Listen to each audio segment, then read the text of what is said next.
చెట్లు కొట్టేసుకోవచ్చు కదా అవసరం అయితే. ఈ రెండు చెట్లు రెండు తీసేయచ్చు, తీసేసి దగ్గరలో పెట్టు. అయ్యేనే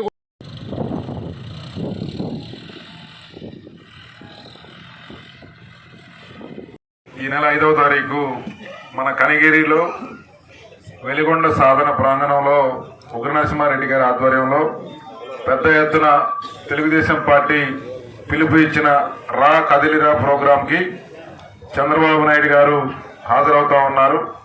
ఆ కార్యక్రమాన్ని విజయవంతం చేయాలని ఈ పశ్చిమ ప్రాంతంలో ఈ 5 సంవత్సరాల వైఎస్ఆర్ కాంగ్రెస్ పార్టీ పరిపాలనలో ప్రకాశం జిల్లాతో పాటు ఈ ప్రాంతం కూడా తీవ్రంగా నష్టపోయింది.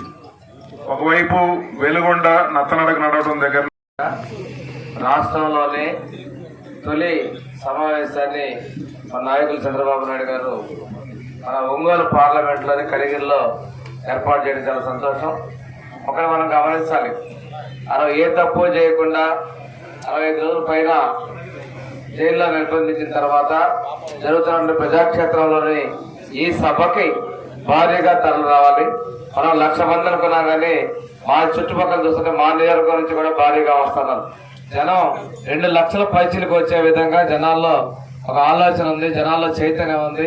వ్యవసాయ పనులు ఉన్నప్పటికీ కూడాను అవన్నీ పక్కన పెట్టి జనం రావడానికి సిద్ధంగా ఉన్నారు. అదే తెలుగుదేశం పార్టీ జైత్ర యాత్రకి నాందిగా ఈ కనిగిరి సభ జరగాలని చెప్పేసి మీరందరూ కూడా ఇక్కడ ఉన్నటువంటి క్లస్టర్ ఇన్ఛార్జీలు, యూనిట్ ఇన్ఛార్జీలు, బూత్ కమిటీలు కూడా ప్రజల్ని బాబు గారు వచ్చేటువంటి తేదీని మనకి అవగాహన కల్పించి చైతన్యం కలిగించి ఎక్కువ మంది కూడా పాల్గొనేటట్లుగా ఇది చరిత్రలో ప్రకాశం జిల్లాలో జరుగుతున్నటువంటి సభ తొలి సభ విజయవంతంగా జరిగి రాష్ట్ర వ్యాప్తంగా ఇది ఆ రోజు మనం మహానాడు ఒంగోలు జరిగింది.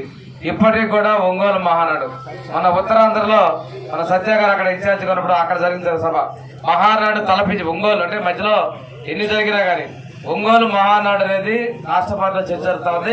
కనిగిరిలో జరిగేటువంటి ఈ యాత్ర ఈ సభ రాష్ట్ర వ్యాప్తంగా 25 పార్లమెంట్లు జరిగే విధంగా ప్రజల్లో చైతన్యం తీసుకురావాలి.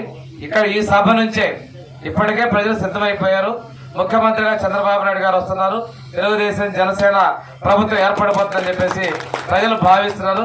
తప్పనిసరిగా ఈ సభ ఒక మైలురాయిగా నిలవాలని మీరందరూ కూడా కృషి చేయాలని కోరుకుంటూ నేను సెలవు తీసుకోండి. థ్యాంక్ యూ అండి.